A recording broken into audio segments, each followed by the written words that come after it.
BJP प्रदेश अध्यक्ष आदेश गुप्ता ने चुनाव के नतीजों के बारे में क्या कहा? निगम चुनाव में भारतीय जनता पार्टी ने बहुत अच्छा चुनाव लड़ा है। हमने मुद्दों के आधार पर चुनाव लड़ा है और आम आदमी पार्टी के झूठ और भ्रष्टाचार की पोल खोली है और आम आदमी पार्टी की झूठ और भ्रष्टाचार एक्सपोज भी हुआ है। उनके कई झूठे दावे आज झूठ साबित हुए हैं। चाहे उन्होंने कहा हो कि 20 सीटें बीजेपी की आएंगी, हम 230 जीत रहे हैं, वो भी झूठे साबित हुए। और जिस तरह नेक टू नेक फाइट हुई है, देखिए चुनाव है, रिजल्ट कुछ भी हो सकता है, लेकिन हमने 15 साल के एमसीडी में सत्ता के बावजूद दिल्ली की जनता ने हमें वोट दिया है। तो आदेश गुप्ता यहाँ पर कहते हुए सुनाई दे रहे हैं कि जिस तरीके की क्लीन स्वीप की बात आम आदमी पार्टी करी थी, वो क्लीन स्वीप नहीं दिख रहा है और 15 साल बाद भी बीजेपी पे भरोसा जता रही है जनता। ताजा अपडेट की अगर हम बात करें तो देखिए 108 सीटों पर आम आदमी पार्टी जीत गई है, बीजेपी 87 सीटों पे जीत गई है, कांग्रेस के खातों में 6 सीटें आई हैं और अदर्स 1 सीट यानी कि निर्दलीय एक कैंडिडेट थी वो जीते हुए थे। अभी 48 पर लीड बाकी है। तो ये आपको हम ताज़ा अपडेट दे रहे हैं जहां पर ये तय हो गया है कि इस इलेक्शन में लीडिंग पार्टी के तौर पर आम आदमी पार्टी आगे बढ़ रही है।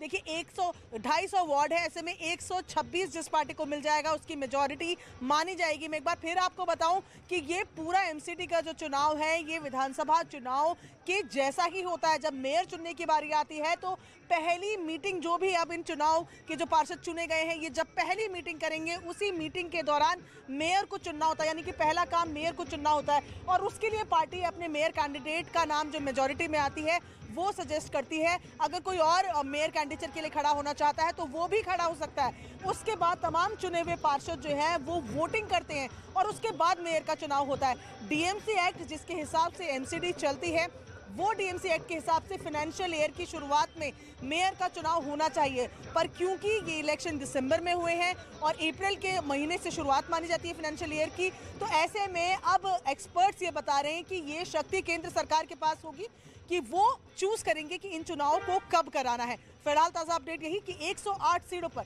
आम आदमी पार्टी की बढ़त बनी हुई है। मानव, आपके पास क्या ताजा तस्वीरें हैं? ऑडियो नहीं आ रहा मुझे। चलिए मानव, आपको अगर आवाज सुनाई दे रही तो आप प्लीज बताइए कि क्या ताजा अपडेट आपके पास है, क्या कुछ दिखा रहे हैं इलेक्शन सेंटर से? समझ पा रहा हूँ आप इलेक्शन सेंटर के अंदर की बात करिए। मुझे आपका थोड़ा ऑडियो ब्रेक हो रहा है, अपने पीसीआर से कहेंगे ऑडियो ठीक करें, जब तक हम आपको दिखा देते हैं। देखिए इलेक्शन सेंटर यहाँ पर बनाया गया था, मीडिया सेंटर बनाया गया था और यहीं से हम पल पल की वो सारी जानकारी अपने दर्शकों को दिखा रहे थे जो सबसे पहले न्यूज 18 इंडिया देश का नंबर 1 चैनल अपने दर्शकों तक पहुंचा रहे हैं। किस तरीके से आप देखिए, आपको इस स्क्रीन का एक भाग पूरी तरह से हरा दिखाई पड़ेगा और हरा इसलिए क्योंकि नतीजे यहाँ पर आ चुके हैं। नतीजे कुछ इस प्रकार हो गए। देखिए 207 सीटों पर नतीजे आ चुके हैं। 111 आम आदमी पार्टी जीत चुकी है जो कि अब बहुमत से महज 15 सीट दूर है। देखिए कितना जल्दी आंकड़े यहाँ पर रिफ्लेक्ट हो रहे हैं। अभी देखिए 91 हो गया बीजेपी का और अब इसके अलावा आप देखेंगे तो कांग्रेस 6 सीटों पर जीत दर्ज कर चुकी है, जो कि जैसे आसार लगाए जा रहे थे कांग्रेस ने जिस तरीके से अगर आप देखें पूरी दिल्ली में तो 6 सीटें महज वो जीत पाए। शुरुआत में लीड अच्छी थी, 10 के ऊपर थी, लेकिन सिर्फ 6 सीटें कांग्रेस यहाँ पर जीती है। इंडिपेंडेंट एक यहाँ पर कैंडिडेट और एआईएमआईएम की अगर देखें तो एक सीट पर एआईएमआईएम लीड कर रही है। तो यहाँ पर खाता जरूर खुलेगा ओवैसी की पार्टी का, लेकिन बड़ी बात यहाँ पर यह है कि आम आदमी पार्टी अब बहुमत से महज 15 सीट जीत दूर है और जैसे ही बहुमत मिल जाएगा तो जिस बात की हम लगातार बातचीत कर रहे हैं, क्योंकि दल बदल कानून यहाँ पर लागू नहीं होता, ऐसे में बीजेपी के पास गुंजाइश ये रहेगी कि अगर दूसरी पार्टियों के पार्षद तोड़े जाएं तो बीजेपी अपना खेल यहाँ पर दिखा सकती है। प्रियंका।